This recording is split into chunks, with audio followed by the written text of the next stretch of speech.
You don't want to be every time, no. I would like to personally welcome you to Man Hour After Dark. Say that thing. Why I bring you the host, Mike, Buck, and Cone. You know who coming to the stage. Sports talk than what you about to hear right here. I second that. Go. You know that it's us when we talking about sports. Giving you facts on the field to the core. Tune in, we need the support. 1 hour too short, then listen some more. On all your stations, not dropping no music. Starts like Adidas, but Nike just do it. Down 4 in the 4th, we go for the win. Michael 2 seconds, we taking it in. Buck, Mike, and Combs, you know what's going on. Man, now we're After Dark, no LA, we the big spark. No 4th and inches won't cut you short. Got the best talking, it's all sports. Buzzing more than buzzer beaters. We coming live all through your speakers, go.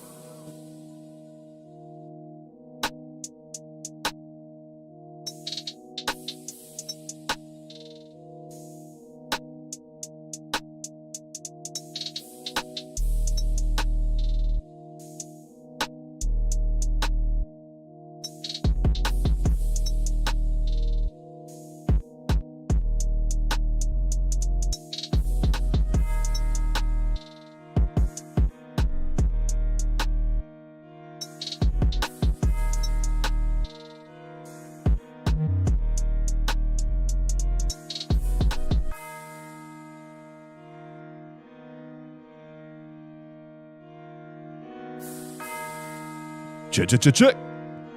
Da-da-da-da. Woo. Look at those 404s pound and bass drum. Boom. Boom, boom, boom, boom, boom, boom, boom, boom. What up, Laura? We live, raw, uncut, NFL tough. What do you think about that? You don't think about that. You just think. You don't do. Just do, don't think. No thinky, just doey. You got it?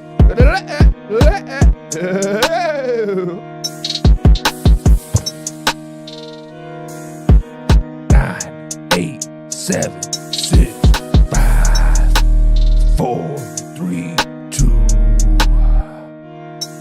We're live, baby.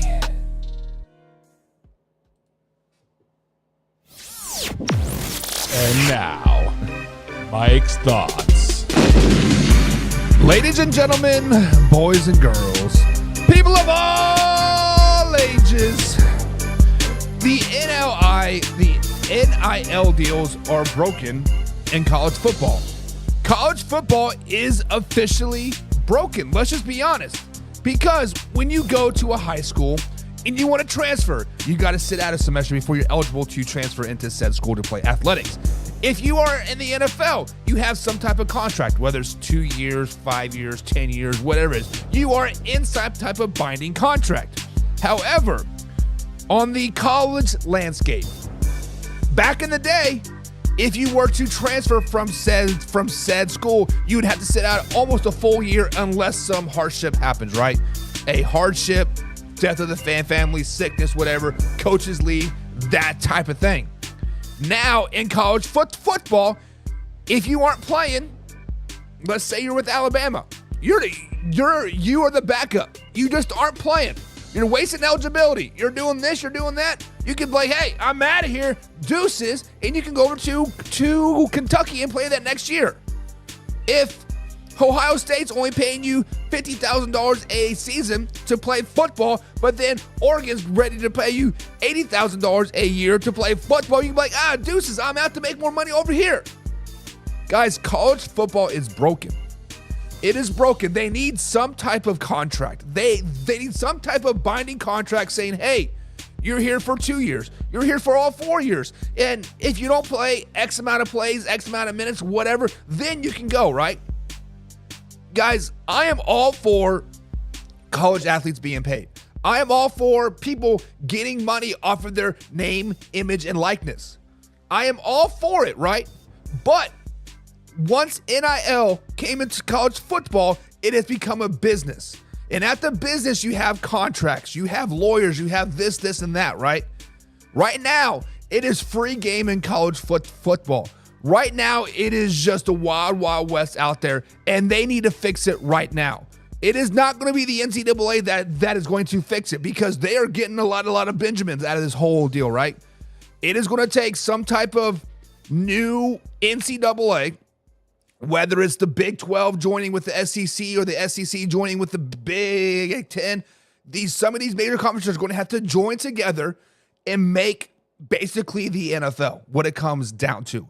Because right now you have kids jumping ship left and right, and it is just ridiculous. It is just ridiculous. If you go to any NCAA page right now, there's probably hundreds of transfers that just transferred right now for bigger NIL deals because they weren't playing enough because of this, and this. I get it.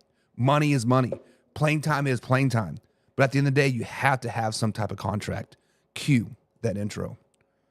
Are you ready for the best damn NFL show on the planet? Man Hour Nation, rise up. Yeah, hey, let's go. Hitting that gridiron, we going hard, we running the plays. You know the vibe, only the strong survive. Gotta keep your head in the game. Talking NFL, uncut, straight raw. Steady bringing that sauce. We about to take off. Get it hype, this man, our sport talk. Yeah, from the quarterback to the lineman. Everybody bringing heat. You don't really wanna try them. Hey, who gon' win? It's a battle of the giants. This show is the flyest. Nobody can deny it. This is Man Hour. What? Sport Talk.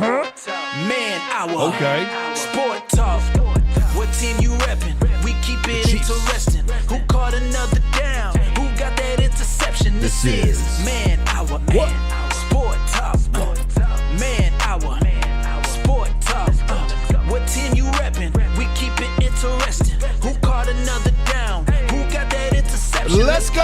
What is up, Man Hour Nation? Michael Buckhuister here with the Man Hour. Sure to manhourradio.com and manhour.co. Check out the shopping page, guys. Check out the watch tab. Check out the listen tab as well. But most importantly, check out the explore tab. You become a pigskin pundit over there, like my man John, like my man Jim, like my girl Laura. Become a pigskin pundit. Support the show. But if you guys do not want to become a pigskin pundit, the best way to support the show right now is to hit that like button. Hit that like button and share this with a couple friends as well, because sharing is caring at the end of the day. Guys, this is a live interactive show, so I see all your comments and we do address them as we come in.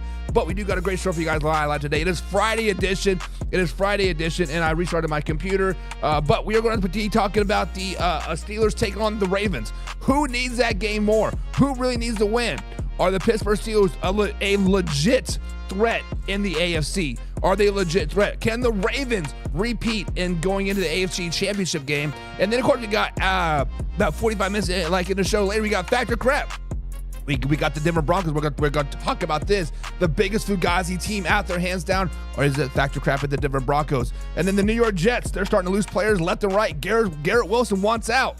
Should the Jets trade him? Factor Crap about that. Factor Crap. And Myles Garrett, my man, wants out too. He says, but should the Browns let him go? Factor Crap, we'll talk about that. And then, of course, you got to talk about the Raiders.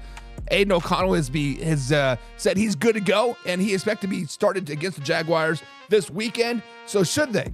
Should they actually go out there and start Aiden O'Connell this weekend? So we'll talk about that here in a little bit of Factor, a little bit of crack, guys. My voice is crackling today because I am down with the sickness, just like the rest of the Buckheister household. But it is what it is. Let's power through it, guys. But if we get too carried away, before we get too carried away, we got to welcome some people in the chat. We got to welcome my man Derek in the chat. He says, what's good? He's just chilling tonight. He's just chilling on a nice Friday night, enjoying some live, raw, uncut NFL talk. We got my girl Laura in the chat today as well. She says, good evening. Laura, your Fugazi hoodie should be there hopefully next week. Hopefully Christmas morning is there. Bada bing, bada boom. Laura got a Fugazi hoodie, guys. So if you guys want to be like Laura, head over to manhour.co. Click on the shop tab, and bada boom, the Fugazi hoodie is right there. And then Jim's like, Jesus, what a hat.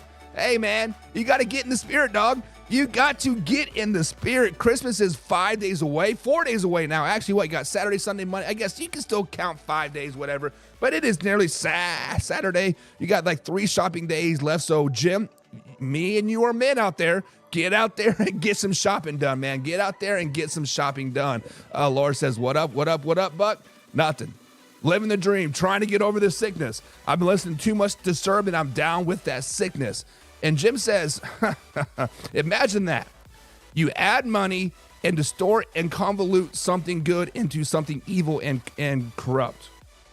I mean, honestly, Jim, it was bound to happen, right? I mean, honestly, back when I played, it was corrupt anyways, right? like you had agents meeting, or not agents, but they're people that they hung out with, what they associate with, just like with meeting you at bars and saying, hey, we can give you a little bit of this if you do this for us, whatever it means. It has always been evil and corrupt, but now it is out in the open. Now you don't randomly have $1,000 slid under your door, right? Now you don't randomly have people meeting you at your car after a game with like a brand new suit or anything just like that, right? Now it's out in the open. Now it's clear as day, right? It's just it needs to be regulated, right? It needs to be regulated to an extent, meaning the NIL deals, to where these young kids are not being taken advantage of.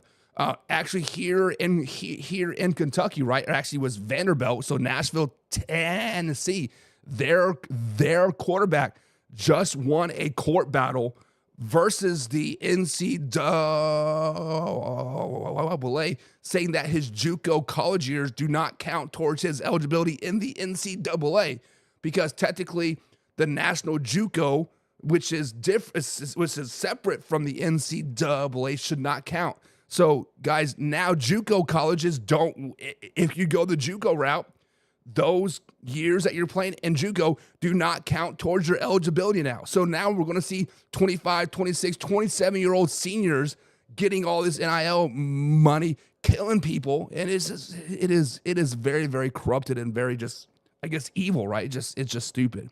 We got my man John Pebbles in the chat as well. It says, "What up, y'all? What up? What up?"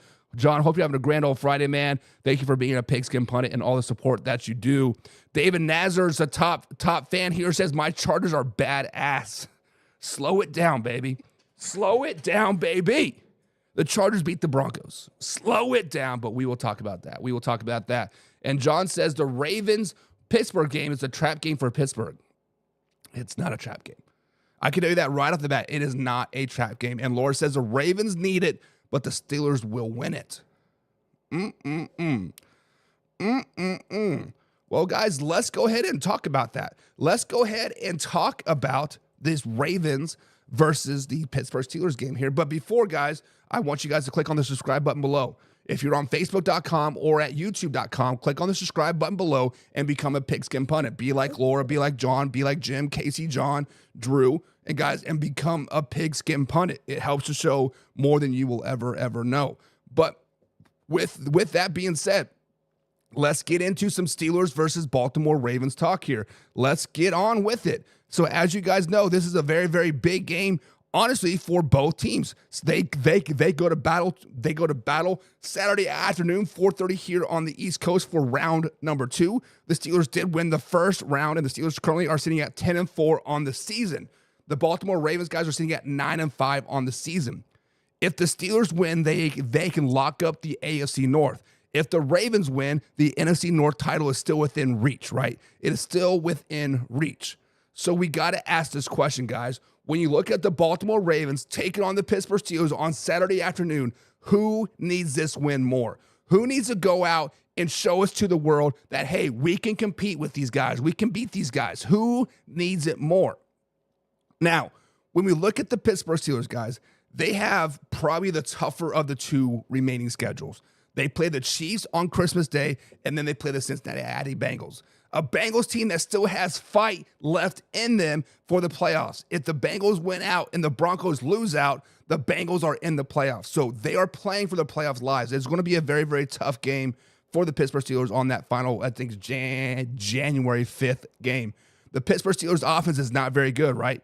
They're ranked 18th overall in offense, 25th in pass offense, and 10th in rush offense. Now, their defense is a little bit better, right? Their defense, I have been banking on their defense all season long. But as of late, right, TJ Watt, he went down a game or two ago with that ankle injury. We saw Hightower go down earlier this season with that ankle injury as well. But the Pittsburgh Steelers do have the 8th ranked defense in the NFL. They also have the 22 ranked passing defense in the NFL, but the bright point of the defense is the run stopping ability. They're 4th in defense, 4th rush defense, right?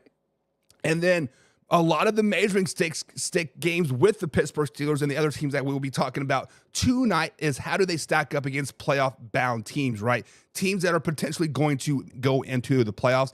And the Pittsburgh Steelers guys are 4-0 versus playoff teams so far this season. They have beaten the Broncos, Chargers, Ravens, and then the Washington Commanders. When the Commanders were at their peak, right? Not this struggling, fumbling team that we're seeing right now.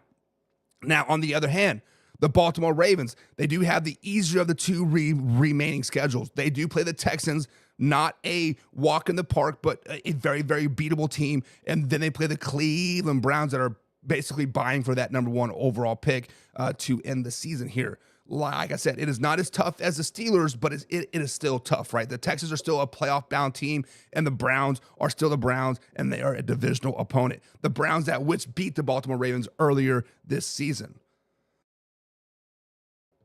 Now, one of the biggest weaknesses for the Baltimore Ravens so far this season has been their defense, right? Their defense has been terrible. Their defense has yet to hold a team to under 10 points so far this season. They have held teams to 10 points twice this season, the Broncos and the Bills, which are both playoff teams, but they have yet to hold a team to single digits. On the other hand, their offense, they do have the best offense in the NFL. They have the third-ranked passing offense, the second-ranked rushing offense. Their defense is just flat out terrible. Per Baltimore standards, this defense is just terrible. 17th ranked defense, 31st ranked passing defense, but they do have the best rushing defense in the NFL. On the other hand, they are 5-3 so far this season versus playoff teams. So when we look at this game, guys, Pittsburgh Steelers versus the Baltimore Ravens, who needs it more? I've given you a little bit of backstory. I've given you a little bit of this. I've given you a little bit of that. But guys, answer in the comments below. In the comments below, who do you guys think needs this win more, the Steelers or the Ravens? Now, when you look at this game, the Steelers do have the playoffs locked up. Win, lose, draw, the next three, it doesn't matter. The Pittsburgh Steelers are in the playoffs. The Ravens, on the other hand, do have a 99% chance of making the playoffs. It is not locked in yet, but they do that. They have a 99% chance. Even if they lose, they're still sitting at 98% chance to make the playoffs. So more or less, unless hell freezes over twice on Sunday, the Baltimore Ravens are in the playoff as well. On the other hand, Lamar Jackson is just 1-4 versus the Pittsburgh Steelers. Let me repeat that for the people that are in the back. All you Lamar Jackson haters, or lovers, I should say. Lamar Jackson just 1-4 versus the Pittsburgh Steelers. The Ravens, however, do lead the league in penalties by far. The most penalized team in the NFL. The Steelers lead the NFL with 30 takeaways. The Steelers would love to host a home playoff game because so far this season, 4 of their losses, 3 of them came on the road. Now, who do I think need this game more? I think the Baltimore Ravens need this game more. They need to lock up their playoffs this week and figure out their wide receiver issues. The Ravens have 2 weeks to figure out what they're going to do with their wide receiver issues. Yes, I understand they still have the third-ranked passing offense in the NFL, but losing Deontay Johnson, they just cut him, which is not a huge loss, but it still adds depth because Nelson Aguilar is out with the concussion and Rashad Bateman is out with the ankle injury. So they're very, very thin at that wide receiver issue. And I know all you Baltimore Ravens fans always have excuses for Lamar Jackson. He doesn't have this. He doesn't have that when they do lose. So who do I think needs to win this game more? I think it is the Baltimore Ravens. I think the Baltimore Ravens need to come out there and they need to flex on the Pittsburgh Steelers. They need to dominate a good team. The Ravens have yet to really dominate a good team yet this season. They have played some good teams. They have played some good games, but they have dominate a good team. So that I expect the Ravens to win this game, or I should say the Ravens. I think this is a must-win for them. Sorry about that, guys. Laura says sick here too. Yeah, my voice is going quickly, Laura. It is going quick in hell in a handbaskets or whatever it is, right? Jim Powell says the Ravens need it. The Ravens need it more. Jim also says Pittsburgh has their 21st winning season in a row, so they are done now. David said, if Watt is hurt, the Ravens win. Watt is hurt, but he is expected to play this week. Christmas Day might be a different story, but he is expected to play week 16. So the last I knew, John is saying Baltimore needs it more. I agree with you, right?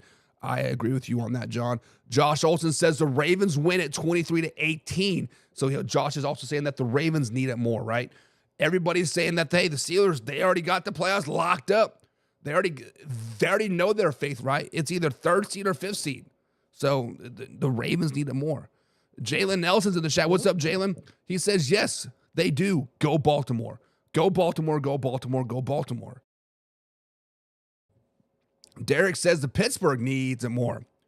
Baltimore should be focused on winning a playoff game. And Derek, you are correct. Lamar Jackson normally shits the bed in the playoffs. However, last year he did make it to the AFC Championship game.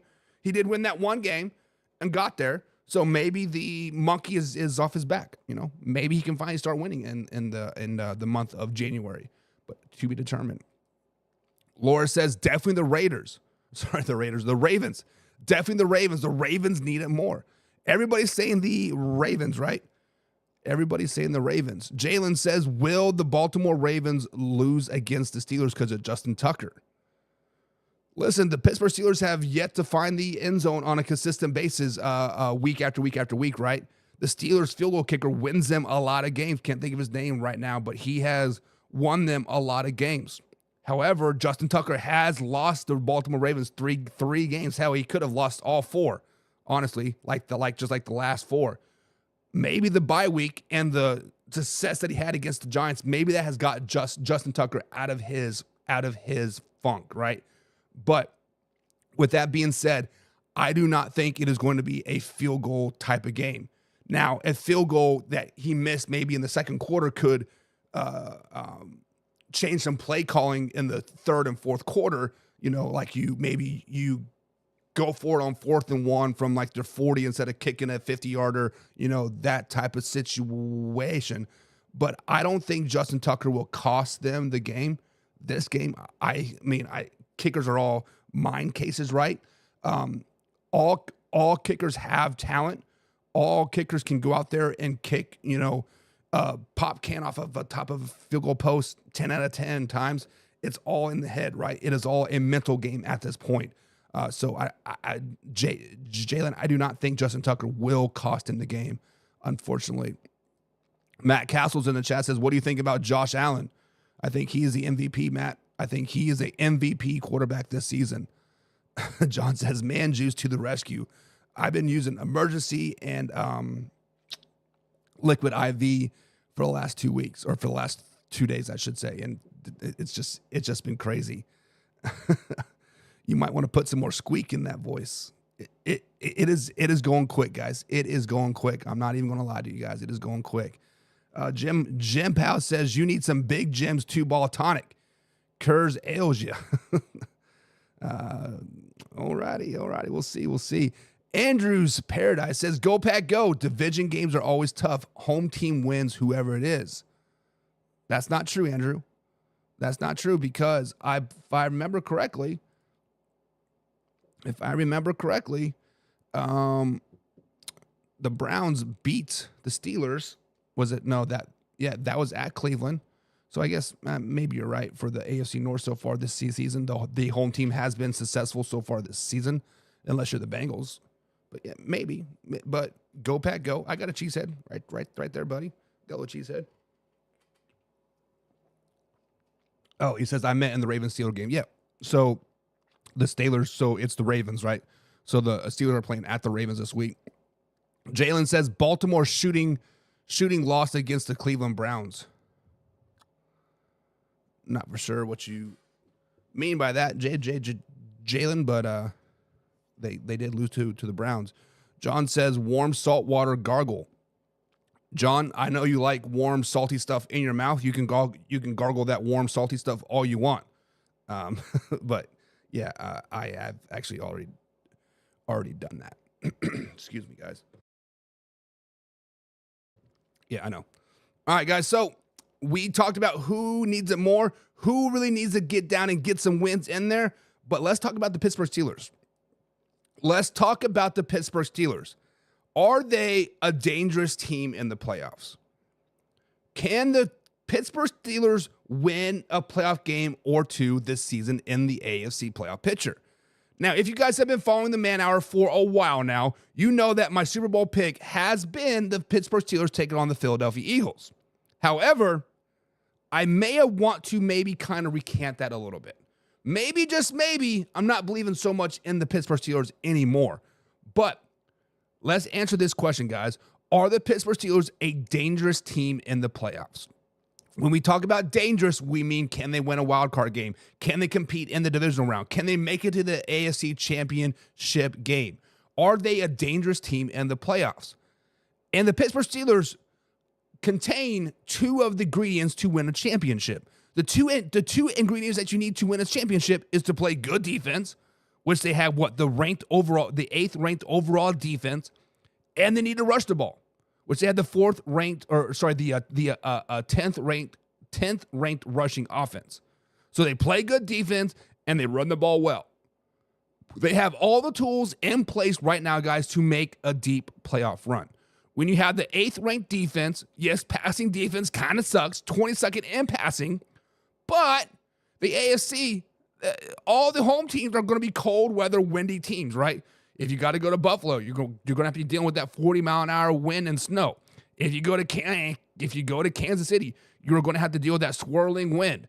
For whatever reason, Arrowhead Stadium has that swirling wind time after time after time. If you got to play in Pittsburgh, that swirling wind off of the three rivers there in Pittsburgh, always swirling, right?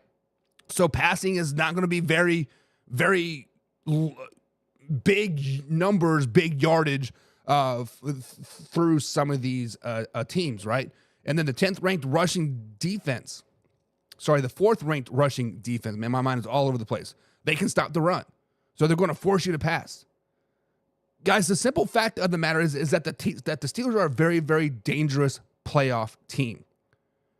They are a dangerous playoff team. They have all the tools in place, the running game, the defense. They have a Super Bowl winning coach. They have a Super Bowl winning quarterback. And they got players that have never won a playoff game or let alone a Super Bowl, so they're hungry. They are hungry. So when you got an experienced Mike Tomlin, Russell Wilson, fueled with the hungry guys, Najee Harris, George Pickens, Justin Fields, TJ Watt, it is a perfect recipe for success in the postseason. It is a perfect recipe for success in the postseason. Guys, the Pittsburgh Steelers are not going to be a team that you want to play in the playoffs. They have had so much playoff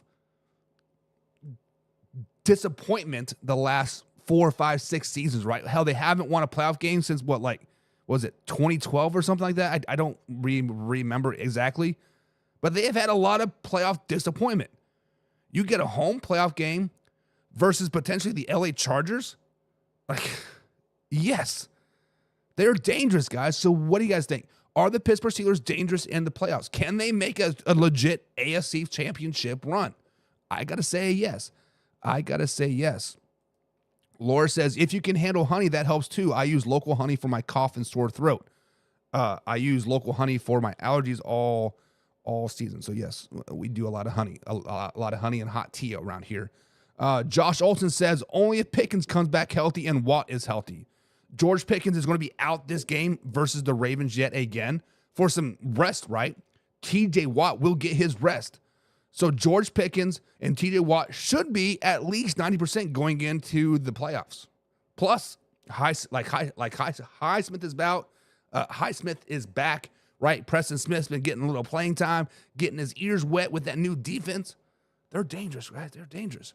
Jalen says Will Russell Wilson has been doing good with the Steelers. Will Russell Wilson has been doing good with the Steelers sometimes, but I don't think they might win, but I think the Chief will knock them out of the playoffs. So basically, Jalen's saying Russell Wilson has been playing good. Jalen's saying that Russell Wilson has been playing good so far this season. Will it translate over into the postseason? That is the real question. And I don't see any indication of why it wouldn't translate over, right? I don't see any indication of why Russell Wilson's play in the playoffs, all of a sudden, it's just going to drop off. Granted, they are only 4-0 versus playoff teams, right? They've only played 4 playoff teams. They got the Ravens this week, so that'd be 5, right? They've been battle tested, right? This last half of the season, they've been battle tested. I mean, it's not like he's just been going to drop off the face of the earth. Like, I think Russell Wilson will be just fine. And honestly, Jalen, me being a Chiefs fan, I think the only team that could potentially beat the Kansas City Chiefs in the playoffs is the Pittsburgh Steelers, because they have been there. They have done that. No other quarterback, no other team in the AFC has won a Super Bowl but with their active roster besides Pittsburgh, right? Russell Wilson has won a Super Bowl. He's been there. He knows what it takes. He can give them wisdom, right? John says they can win a wild card, but that's about it. Damn, slow it down, baby. So you don't think the Steelers can beat the Bills or the Chiefs or the Ravens? That is tough. That's tough. Derek says, I don't know what I can get behind this team. And honestly, Derek, I kind of agree with you, right? I have, what is it, about 6-7 weeks ago? This NFL season is flying by, but it seems like, I was kind of hesitant to jump on the hype train, right? I was a little hesitant to jump on the hype train of the Pittsburgh Steelers because of the simple fact that they're not really lighting up the scoreboard, right? The simple fact that Russell has not really had that Russell Wilson MVP, that type of game stretch here, right? And it just, and I understand it, right? The offense is 18th in the NFL, 22nd in passing, 4th in rushing though. So it's just, this is a team that is tough to get behind because they play that old school mentality. Hard-nosed defense, run the ball, right? And it's just like, and I get it, and I understand, and definitely respect you because you being a Raiders fan, you guys are kind of the same way. You want to run the ball in a tough-nosed defense, and you're not having success over there, but they're having success over here. So it is kind of tough, right? Jim Powell says they are dangerous to the point of Watt and to the semis, but all the way to the AFC, nope. Sell, crapolo. So Jim is saying they can win a wild card, but they're not going to win a divisional game. They're not going to win a divisional game. Andrew's Paradise over here on youtube.com/man hour. Thank you for joining us today, man. He says the Steelers aren't potent enough on offense to win 3 playoff games. Pass rush and running game are important, but you need to be able to win multiple ways, beat all good teams. And I would agree with you on that to an extent, right? Because a lot of these quarterbacks that they're going to face in the playoffs cannot legitimately, they don't have strong enough arms to throw the ball in a Buffalo win. They don't have the arm strong enough to throw the ball in a Kansas City Colt, right? They don't have a arm strong enough to throw in the Pittsburgh Steelers, like field, right? There is a reason why a lot of these AFC teams want the home field advantage because they do have those strong arm quarterbacks, i.e. the Buffalo Bills. Because let's say you have Bo Nix come up to Buffalo and the wind is swirling at 30, 40 miles an hour, right?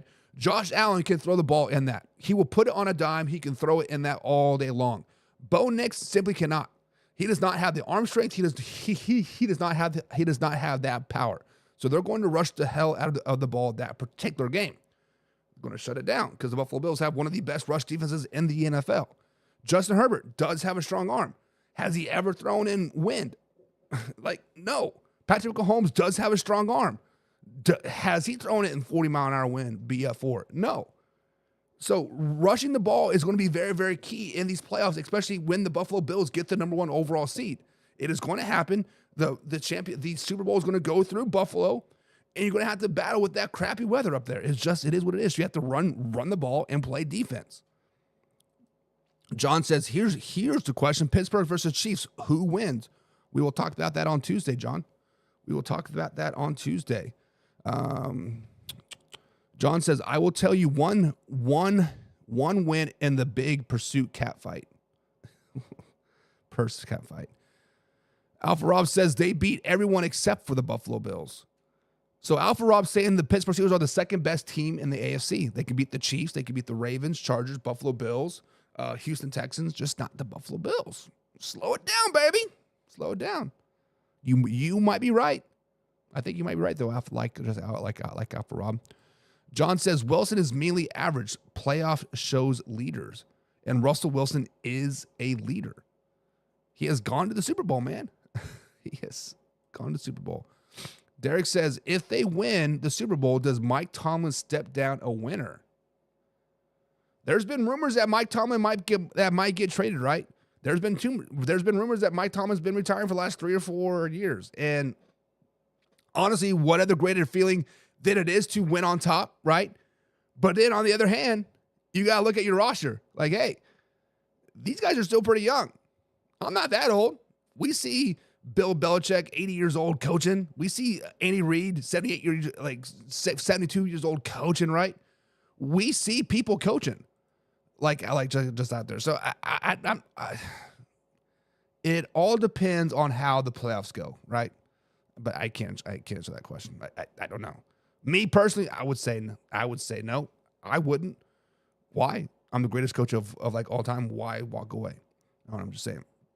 But on the other hand, guys, the Baltimore Ravens, they made it to the AFC championship game last year, right? They made it to the AFC championship game for the first time in Lamar Jackson's career. So the question that we have for the Baltimore Ravens is, can the Ravens make it back to the AFC championship game? As you guys know, as of right now, they would be the 5th seed in the AFC playoff picture if it were to start today. They would have to go on the road to play the Houston Texans, then probably go on the road to play the Kansas City Chiefs, and then play, and if everything holds true, then they would have to play the Buffalo Bills as the 2nd seed going into the AFC championship game. But right now, the Baltimore Ravens are very, very thin at the wide receiver position as of right now. They just cut DeAndre Johnson. Nelson Aguilar is out with a concussion. Don't know when he's going to be back. Rashad Bateman is questionable with the ankle injury. Wide receiver core's gotten pretty thin pretty quickly, right? And like I just said, if the playoffs were to start today, they would be playing the Houston Texans in a rematch of last season in the divisional round. They can, and they will beat the Houston Texans. I don't think the Texans have anything for the Baltimore Ravens whatsoever, right? And in the divisional round, if they would play Kansas City, it would be at Kansas City, which is a tough place to play. Let's just be honest. It is a very, very tough place to go to Arrowhead and win games, especially in the postseason. But then let's just say they win that game. Then they would have to turn around and play the number 2 seed, the Buffalo Bills, at Buffalo. Last time Lamar Jackson went to Buffalo, he got knocked out before the game was even over. To be honest, guys, it is a very, very real shot that the Texans even move up to the 3rd seed, right? And the Steelers drop down to the 4th seed. And if that were the case, the Ravens' road even got that much harder. Then they got to play the Steelers, Chiefs, and then the Buffalo Bills. It's a very, very tough road no matter the way you look at it. As I think they can make the championship game. Lamar Jackson is a great talent, pretty good quarterback, but I do not trust them right now. Somebody over here on YouTube was bringing up Justin Tucker. Very, very real possibility that Justin Tucker could cost them a playoff game. And honestly, guys, I said it for the last 2 weeks. If Justin Tucker wasn't the Justin Tucker name attached to that player, he would have been cut 3 weeks ago. Playing Kansas City or the Buffalo Browns or the Buffalo Browns, the Buffalo Bills in the 2nd round is very, very tough. It is very, very tough. The Ravens might arguably have the hardest path to the AFC championship game ever. Let's just be honest. So can they make it to the championship game? Of course they can. They've done it. They have the talent. They have the team. The defense sucks, but the offense is high flying. Will they? No. I do not think they will make it to the AFC championship game. I don't think they get past the Chiefs. I don't think they get past the no matter who they play in the 2nd round. I don't think they get past the 2nd round, because if they jump up to a 3rd seed, if everything holds true, they would play the Buffalo Bills in the divisional round. If they stay where they're at, they're playing the Kansas City Chiefs in the divisional round. I just don't see that happening, right? I don't see that happening. Andrew with the super chat. Thanks, buddy. I definitely appreciate that. He says, good luck with your channel. Off topic, what do you think about the Lions limping into the playoffs? I almost feel bad for a division rival. honestly, Andrew, it is what it is. Let's speak about the Detroit Lions. They've been running their mouths for the last 6, 7, 8, 9, 10 weeks, right? Next man up, next man up, next man up. And now all of a sudden, they want to use injuries as an excuse. Andrew, I legit think that the Detroit Lions are last year's Philadelphia Eagles. They were 11-0, limped into the playoffs in their first round exit. I could very, very, very, very see the Detroit Lions being a 3rd seed and getting beat by, I don't know, let's say, who would be the 3rd seed? Would it be the Commanders? I don't even know what the NFC playoff picture is right now. Why am I drawing a blank? No, it'll be the Minnesota Vikings, right? So you had the Vikings, Packers, and then the Commanders. So yeah, it would be the Packers. Like it's a very, very real possibility, Andrew. So yeah. Jalen Nelson says, I think the Buffalo Bills are going to go to the Super Bowl. Buffalo Bills have the best opportunity to go to the Super Bowl. Jalen, they're hot, they are clicking, and they have a pretty favorable schedule. They play the Patriots twice and then the Jets to end the season. Very, very real chance they get that first overall seed. Very, very real chance that they play the Baltimore Ravens or the Pittsburgh Steelers in the first game. That's not an ideal matchup, but it is what it is. They are a very, very hot team. Derek says all teams that should be in the playoffs about to be there. This is going to be a great playoffs. On the NFC side AFC side, I think we can pretty much write it in like stone that the Texans lose, the Broncos lose, the Chargers lose, and those 3 teams are going to lose. Like it is what it is. So call who is in the championship. I already said, John, it's going to be the Eagles and Steelers. That is who my Super Bowl is. Let's see here. Derek says, has a coach when they sued the Raiders for hotting it so what? He was a coach when they sued the Raiders for hotting too hard. I don't know what you're talking about that. Hitting too hard? I don't remember. John says, Tomlin's the greatest Pittsburgh coach? No, he's not. Chuck Noll 4 Super Bowls. I'm saying that Mike Tomlin is the greatest coach of all time. John, I'm saying he's better than Andy Reid. He's better than Bill Belichick, right? When you don't have a losing season, that does something, buddy. That tells me that you're doing something right. And John Madden, I don't even know. Josh Olson says the Ravens could possibly get to the Super Bowl with Derrick Henry. Also, the Bills' defense always struggles against Derrick Henry. Josh, the real question is, are the Baltimore Ravens going to use Derrick Henry? Right? In the games that they lost so far this season, Derrick Henry has the most of 2 carries in the fourth quarter. I'm just saying. Don't forget about Derrick Henry. I understand saving him for the playoffs and all this other crap. Like, come on, shut up with that. Shut up with that. That is dumb. That is asinine. That is asinine. Like, stop being crazy. Motown grip, baby. Good Lord, get out of here. Get out of here with that. Oh boy. Let's move on, guys. A little bit of fact and a little bit of crap. All right, guys, so if you are new here, fact or crap is very, very simple. We've been scouring the old interwebs. We've seen what the people have been saying, and we're going to determine if stuff is fact, you agree with it, or it is a crap like, nah, Buck, you are crazy. They're crazy. We don't know what you're talking about, but let's talk about a little bit of fact mixed in with a little bit of crap. Let's start off with fact or crap, guys, with the fugazi-ness of the Denver Broncos. As you guys know, the Denver Broncos did lose Thursday Night Football to the LA Chargers, and they could not lock up their playoff bid last night. So, when you look at the Denver Broncos, guys, they have still yet to proven themselves that they can beat a good team so far this season. The only good team that they've beaten so far this season is the Tampa Bay Buccaneers, which honestly, that was kind of a fluke. The Blue Flu, Thursday night game, week 3, it was a perfect disaster for the Tampa Bay Buccaneers. So guys, fact or crap, Are the Denver Broncos the biggest frauds in the AFC playoff picture? Now, we have the Fugazi hoodies out there, guys, over at manhourradio.com. And Mark D was in our group chat with me and Hoffy today, and he was very upset that his Denver Broncos could miss the playoffs, right?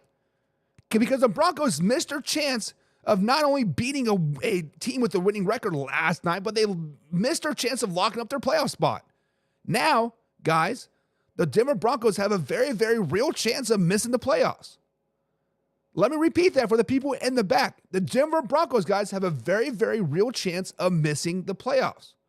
If they lose out, meaning they lose the next 2 games that they play, and the Miami Dolphins win the next 3 games that they play, or the Colts or the Bengals, if any one of those teams win out, the Denver Broncos are out of the playoffs. They are out. Now, the Broncos do play the Bengals and the Kansas City Chiefs in their next 2 games. Guys, very, very real chance that they lose the next 2 games. Very, very real chance that they potentially could miss the playoffs.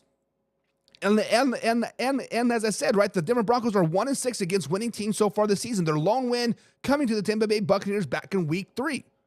Their offense is not very good. 21st ranked offense. Their defense is pretty good, though. 9th ranked defense, but it has fallen the last few weeks. They've gone from top 5 down to 7 and now down to 9. And also, Bo Nix is starting to throw a lot of interceptions. 5 interceptions in the last 2 games. So, guys, the question is, fact or crap?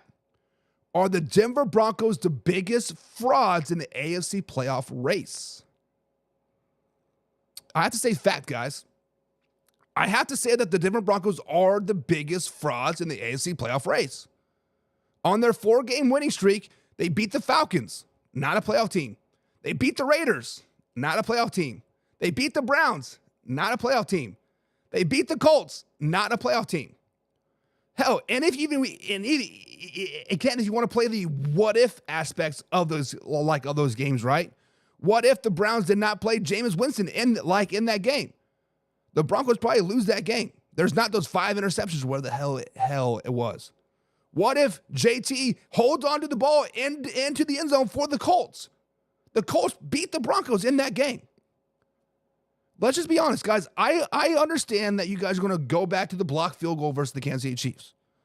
But I want you guys to understand that many of those experts out there, those film study guys, pointed out that their O-line is flawed on the Denver Broncos field goal thing, on the field goal protection. Very, very flawed. I saw it 2 games ago, and they started pointing it out. I was like, oh, yeah, I saw that.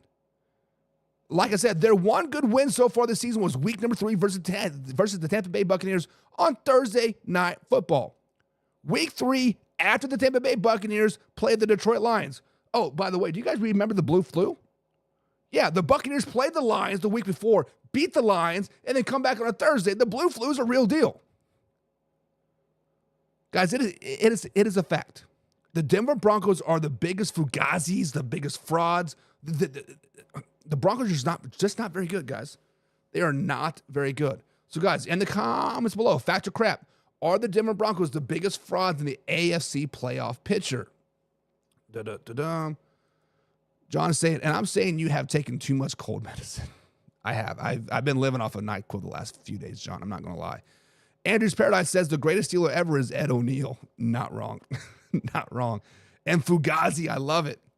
Andrew, go to manhourradio.com and get yourself a Fugazi hoodie, man. Let's do it. But John's saying, slow it down, baby. It's crap. It's crap. And then JJJ262 says, fart. I guess you're meaning crap. He's saying fart. I guess he's meaning crap. For the people that are saying crap, why do you guys not think that the Broncos are the biggest frauds in the AFC playoff race? Why not, right? Why not? Derek is saying fact, though. Derek, I agree with you. It is a fact, right? And Derek says, how many division games have they won? I think their only division game that they've won was the Raiders, right? They played the Chiefs week 18. They lost to the Chiefs earlier this season. They got swept by the Chargers, and they beat the Raiders, obviously. And they beat the that's the Chargers one. And Did the Broncos? Yeah, the Broncos beat the Raiders twice. So that's your only 2 division wins is to the Raiders, right? They beat the Raiders 34-18 and then 29-19. So got swept by the Chargers, already lost to the Chiefs. We'll probably get swept by the Chiefs. So there you go. John says, not going to lie, Denver has made a turnaround. They have made a turnaround, right? I think I had them about 7 wins so far this season. Like back in June and July when we predicted our games, or I predicted our games, right? I had them about a 6-7 win team. So they have definitely exceeded expectations. They have a winning season, right? They have exceeded expectations, but they have an easy ass schedule. Let's just be honest. They have an easy ass schedule. The Jets, the Raiders, the Saints, the Panthers, the Falcons, the Raiders, the Browns, the Colts, the Bengals. Easy. I mean, obviously, sure, hindsight's 2020, right? Hindsight's 2020, but they should be a 10, 11 win team easily. It's just what it is. Josh says, no, they are not frauds, but they are going to have to beat either the Bengals or the Chiefs, which they are capable of doing. So, Josh, they are capable of beating the Chiefs, right? They took the Chiefs down to the very last second, right? A blocked field goal. The Kansas City Chiefs won that game. And to be honest, if the Bengals expose their defense like I think they can, which I think they will, I don't think the Broncos can keep up in a shootout with the Cincinnati Bengals. Let's just be honest. Have the Bengals had a score underneath 30 points so far this season? I don't think so. I mean, granted, the Bengals are 6-8.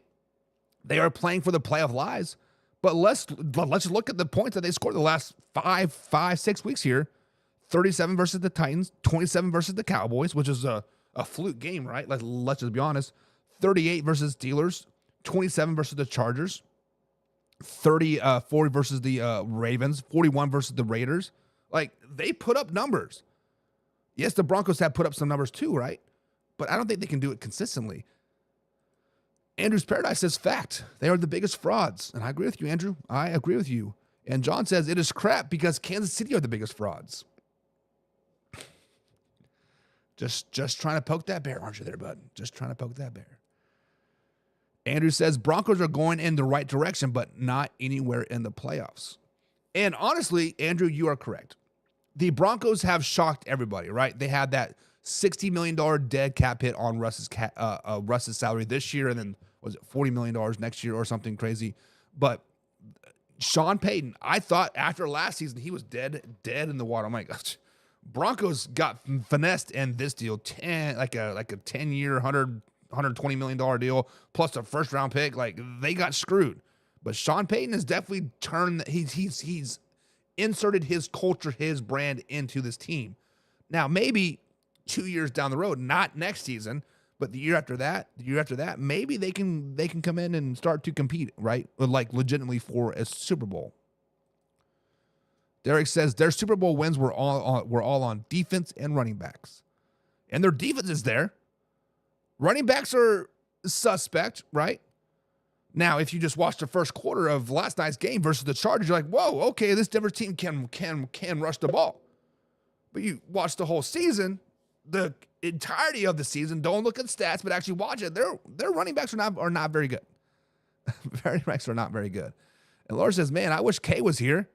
She would love you talking about her Bengals. Listen, the Bengals are the real deal. If the Bengals just had a little bit of a defense, I'm talking just a smidgen of defense, right? Hire me as your defensive coordinator.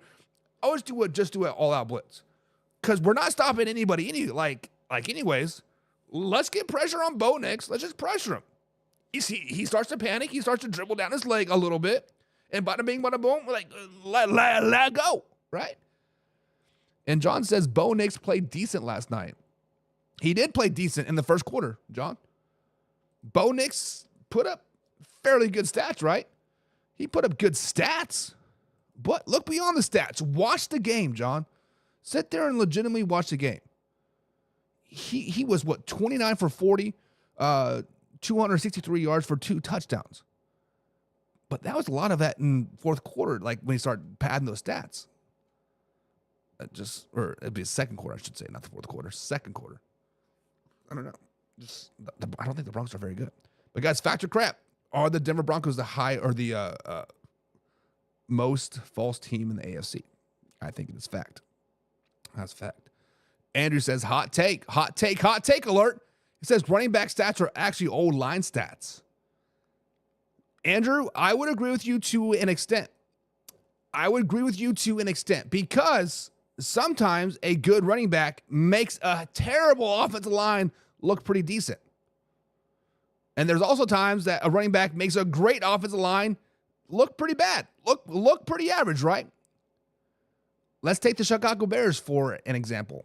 Weeks 4 through 8, they were a top 10 offensive line in the NFL because Caleb Williams was getting the ball out quick. DeAndre Swift was actually running the ball well, right?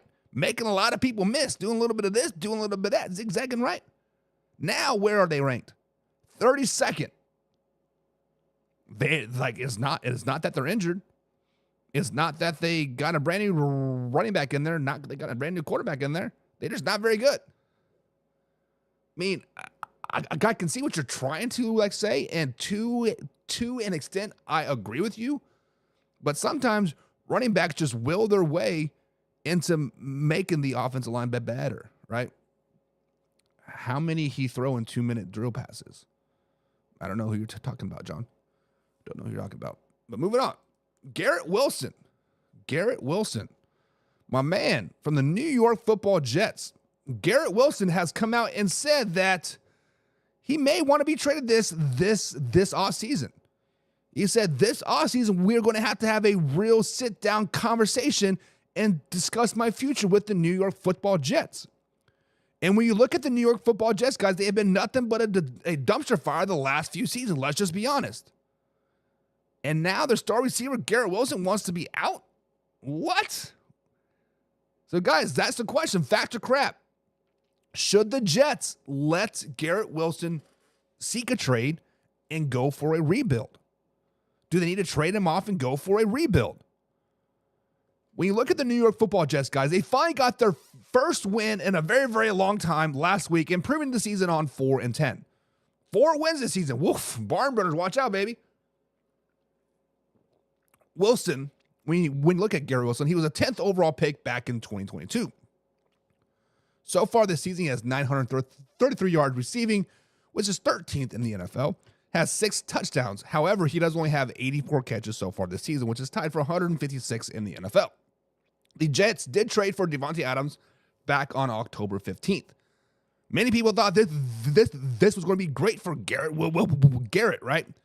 Get the double team off of him, spread the field, spread the love, bada bing, bada boom. Everything's gravy, baby. But before the trade, he had 4 double-digit targets, right? And since then, he's had 3 double-digit targets in a game. He played 6 games before Devontae Adams got there and 8 games since Devontae Adams has gotten there. So definitely not getting the target as much as he'd like. Back in 2023, he had 10 double-digit targets games in 5 his rookie season. Many people, many experts, I use that term very, very loosely, but many experts say that this year was the year that Garrett Wilson pops off. This is the year that Garrett Wilson becomes a top 5, top 10 receiver in the NFL. Now, on the other side of those mouths, those are the same people now that are saying that Aaron Rodgers is holding him back. So, guys, fact or crap, should the Jets trade Garrett Wilson and start a rebuild process? Guys, this is 100% crap. Like legit. This is 100% crap. The only players that the New York Football Jets should be trading are the players that they should have traded before the trade deadline, and that's the players that are over the age of 32 or anyone linked to Aaron Rodgers. Now, if Aaron Rodgers is back next season, Wilson will probably not play. Let's just be honest. He will probably do some type of holdout. And then at that point, you should cut your losses and move on. However, you need to think long-term. You need to sit here and you need to think long-term, not the present, because you do not have a Super Bowl winning team. Think long-term. If you make Aaron Rodgers your quarterback in 2025, it will be a long-term failure for the New York Football Jets. They clearly do not have a winning team or a winning roster, coaching staff, or yet even a winning mindset in New York. Garrett Wilson is a player that wants to win, knows how to win. He has been with the Ohio State Buckeyes that knows how to win a lot of games, just not to Michigan. But you do not let a player like that go. What you need to do, if you are the New York Jets, anybody linked to Aaron Rodgers, anybody over I said 32, let's say 34, anybody over the age of 34, get them out of town. Get your draft picks, cut your losses, and rebuild then. Do not get rid of Garrett Wilson.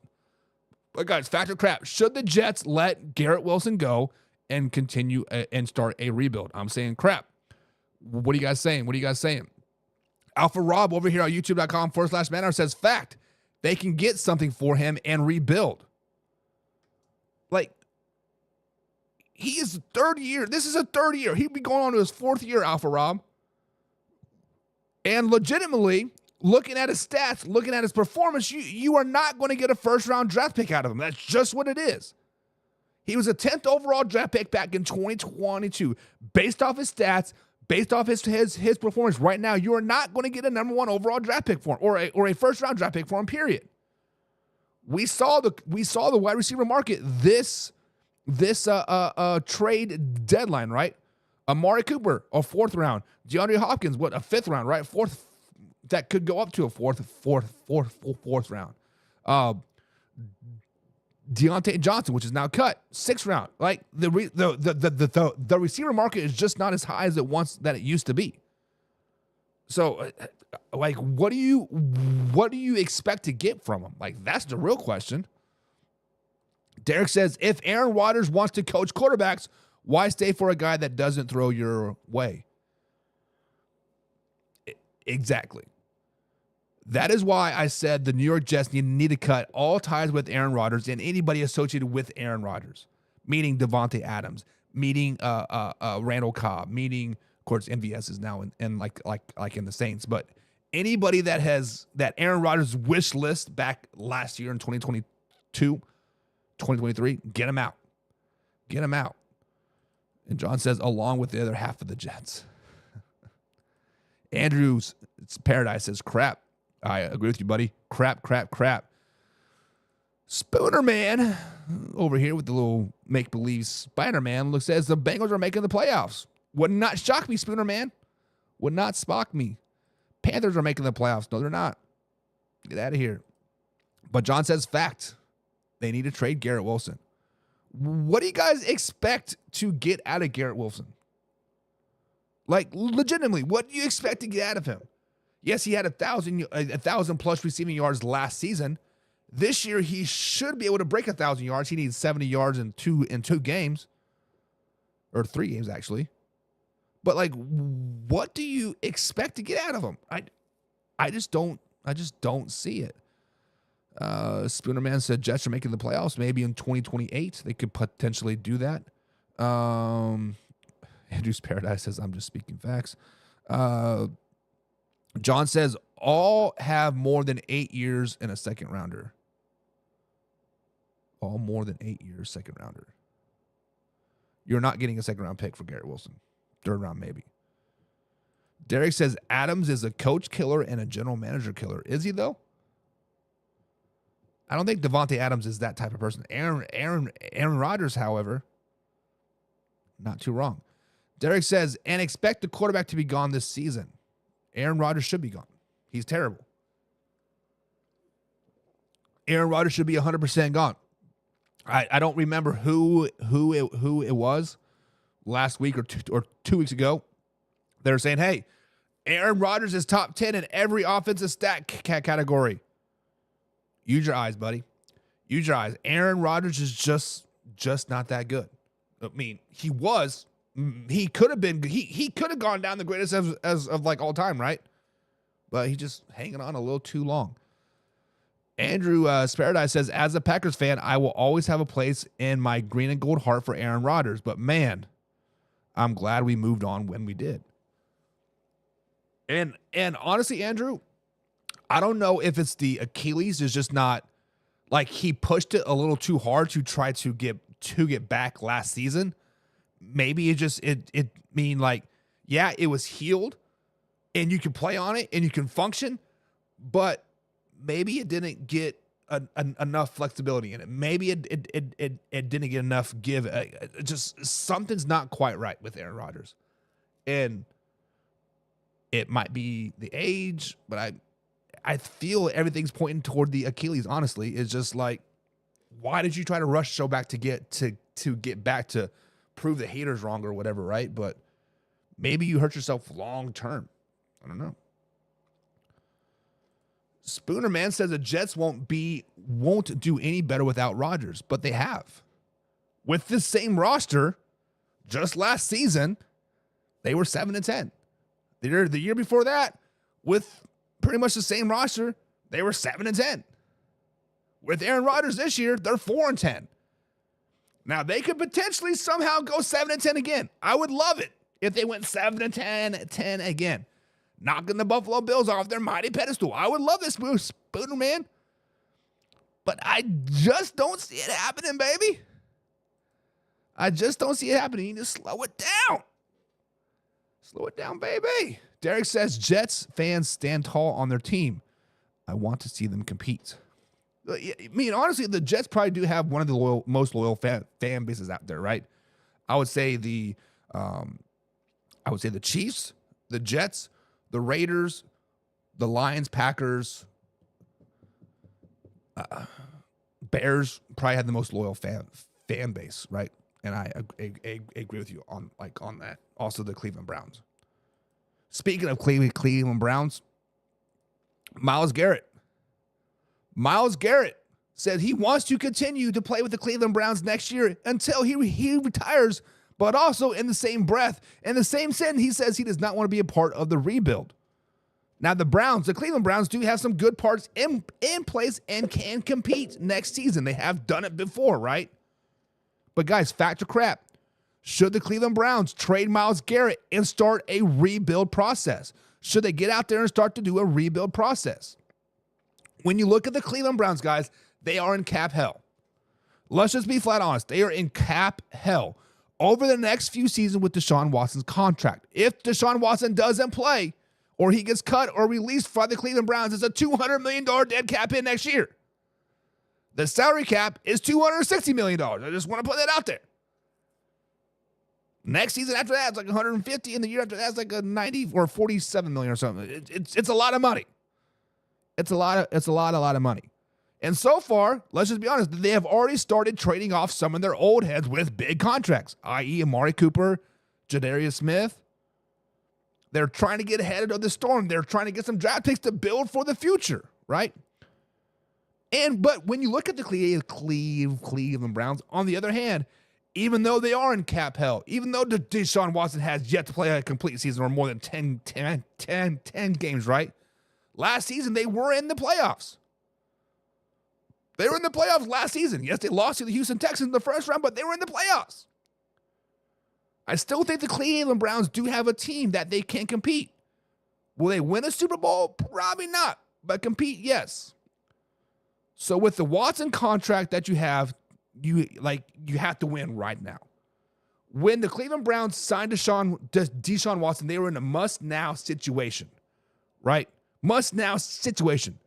But guys, fact or crap, should the Browns trade Myles Garrett and start a rebuild process? Guys, this is 100% fact. Myles Garrett is a great talent. You can get 2 or 3 top picks for Myles Garrett right now. You can probably get a first and 2 seconds or 2 first-round picks. You can get some pretty good picks for Myles Garrett right now.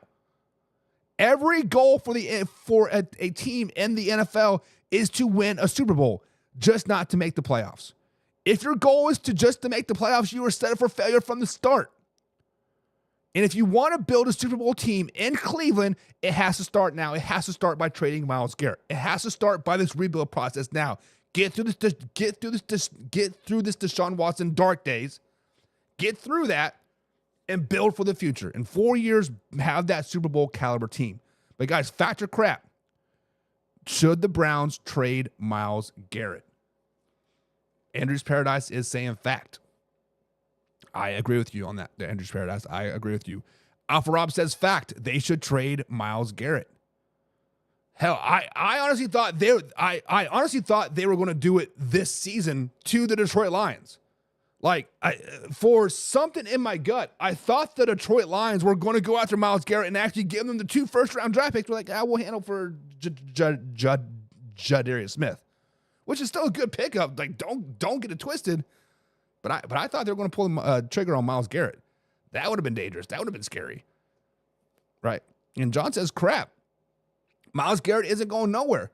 I don't care if he doesn't want to be a part of a rebuild or not. He's not going nowhere. So, John, is that your way of telling me that the Cleveland Browns are not in a rebuild process? That they can win right now? Because I think they can compete, right? You find yourself a quarterback, whether it's Deshaun Watson, I don't think it's DTR, I don't think it's Jameis. Maybe you go out there and you, for one, get a new coach, right?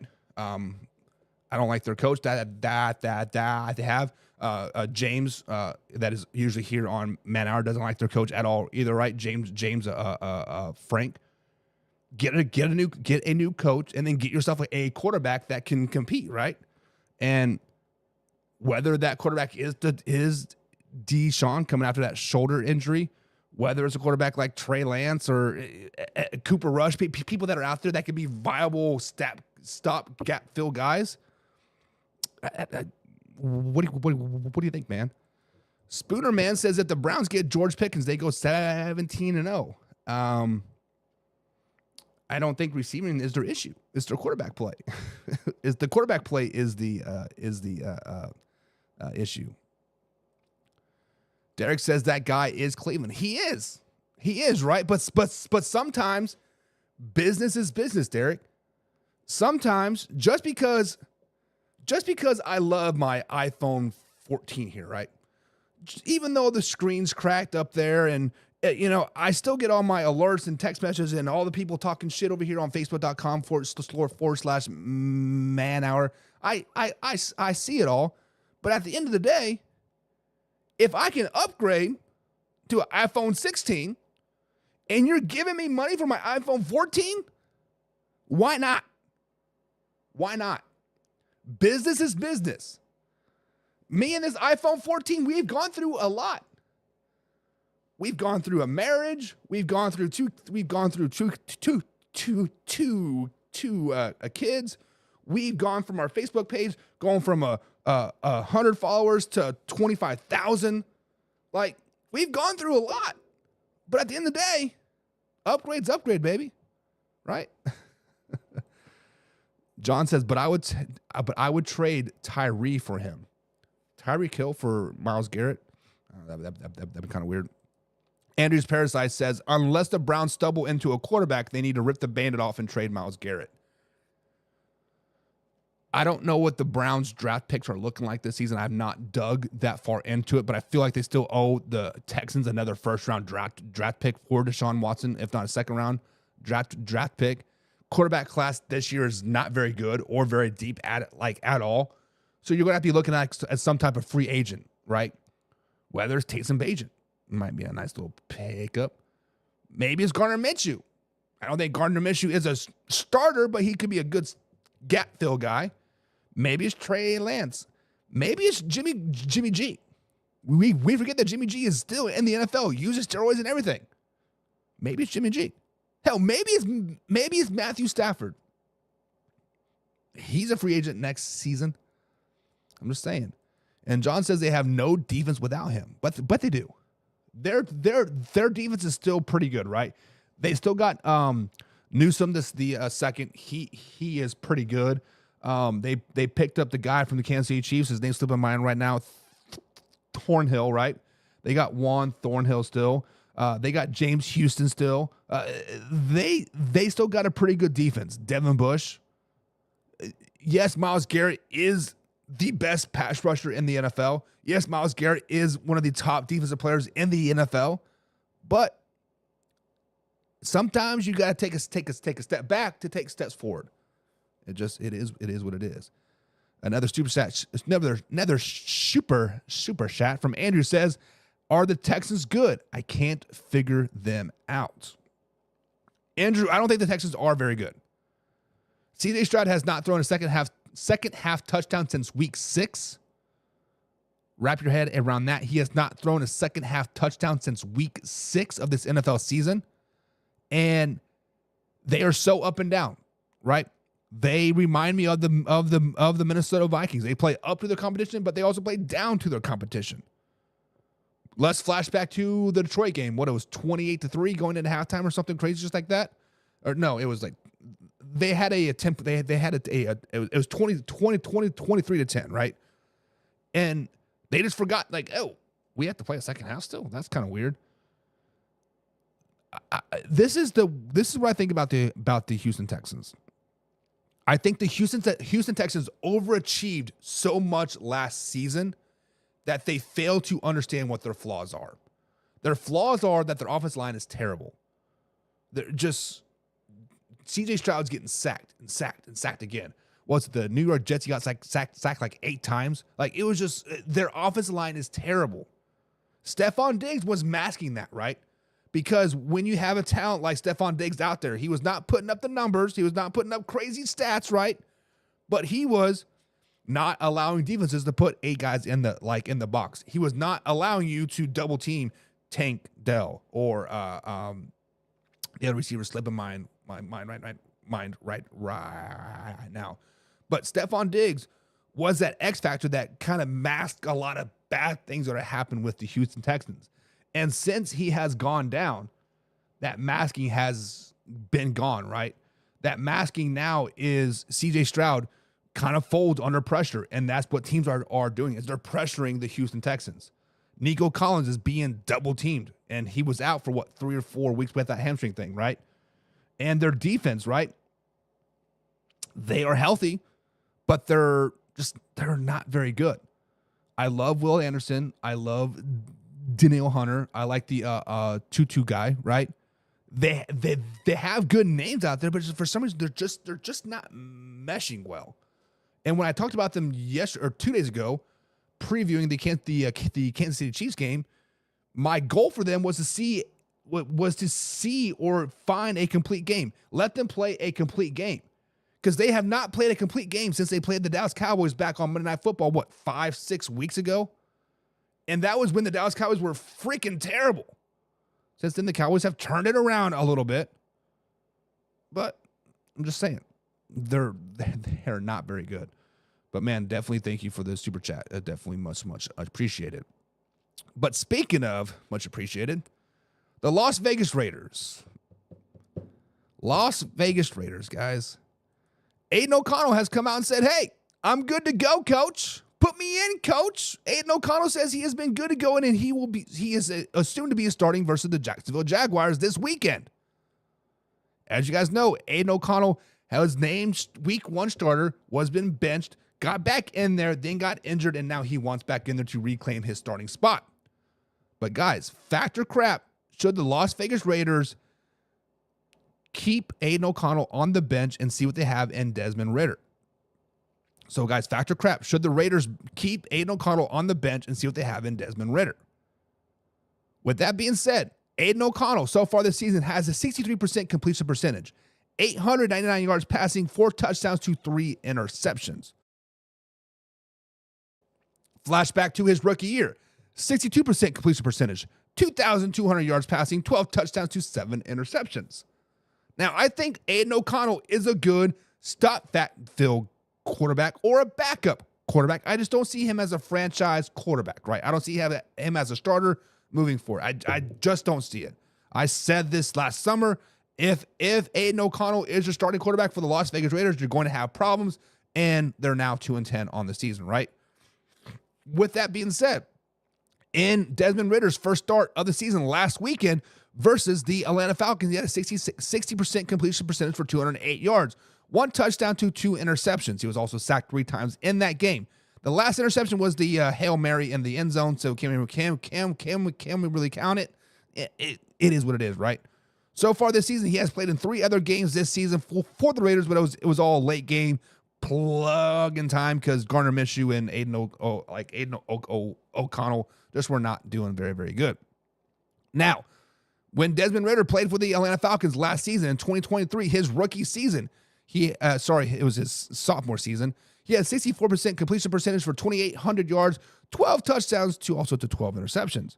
His rookie season, he was a 64% completion percentage, 2 touchdowns to 0 interceptions in 4 games. He was a third-round pick by the Atlanta Falcons back in 2022. So when you look at Aiden O'Connell or Desmond Ridder, guys, should the Raiders keep Aiden O'Connell on the bench and see if they have anything in Desmond Ridder? I think it is a fact. You need to see if you have anything in Desmond Ridder. You picked him up off of the street. He's a former 3rd overall draft pick. This is only his 3rd year in the league. He was traded this offseason to the Arizona Cardinals when the Atlanta Falcons picked up Kirk Cousins. New coach wanted his guy, whatever. I think it was dumb, but I digress. They also drafted Michael Penix Jr. that year as well. Desmond Ridder was cut by the Arizona Cardinals before the season even started, so he's kind of rusty. So guys, I think it is fact. You need to see if you have anything in Desmond. Can you sign him for cheap? Can he be a stopgap fill guy for when you do draft Shedeur Sanders, which would be a mistake, in this year's draft? Guys, this is a fact. Aiden O'Connell is not it. We've seen it. 2 years now, we've seen it. Desmond Ridder, I thought he did pretty good last season. I thought things were starting to click. Things were starting to slow down a little bit. I just think you need to see what he is, right? But I think it is fact here. Josh said, who's a better quarterback, Gardner Minshew or Aiden O'Connell? The answer to that question is Aiden O'Connell. Gardner Minshew is well over the hill. Gardner Minshew is a great backup quarterback. Gardner Minshew is Ryan Fitzpatrick, right? He is great for 3 games. If you ask him to play 4, he sucks. Ask him to play 5, he sucks. Aiden O'Connell at least is consistent, I guess, right? When I saw him at Notre Dame here a couple years ago, I actually got to see him in person. Very likable guy. He does drive a white van. I just want to put that out there. But he seems like Aiden O'Connell seems like the quarterback that has a very high floor, but a very, very low ceiling. So you pretty much know what you're going to get from him. Nice average play, not too high, not too low, whatever, right? But with Desmond Ridder, you don't really know, right? Gardner Minshew, really low floor, semi-high ceiling. So if you're comparing Gardner Minshew and Aiden O'Connell, you have to weigh out the pros and cons. The pros for Gardner, he could have a great game. The pros for, or like the cons for Aiden is like his great game is still only 200 yards, a touchdown, and like an interception, right? Now, the cons, Gardner Minshew's bad game, he could throw 5, 6, 7, 8, 9, 10 interceptions in a game. Aiden O'Connell, his bad game is going to be one interception, 160 yards, right? It's double-edged sword, right? Derek says AOC is the better of the two. No hate on the Vikings. I'm not hating the Vikings today.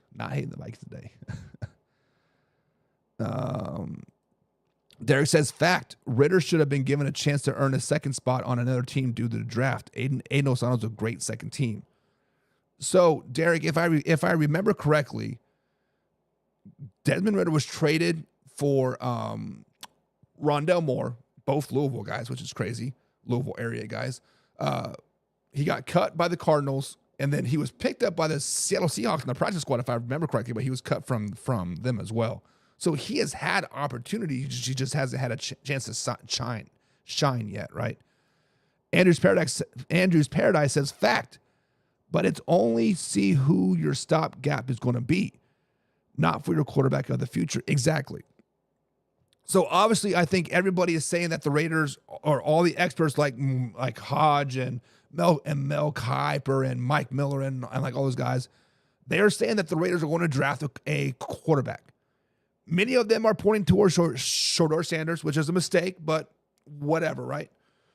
They are going to draft a quarterback. All of these quarterbacks going in this year's draft are project quarterbacks. You are going to need to sit them behind a veteran or somebody that has been there so the game slows down for him, etc. I think Desmond Ridder would be that perfect guy, much like Sam Darnold is for JJ, right?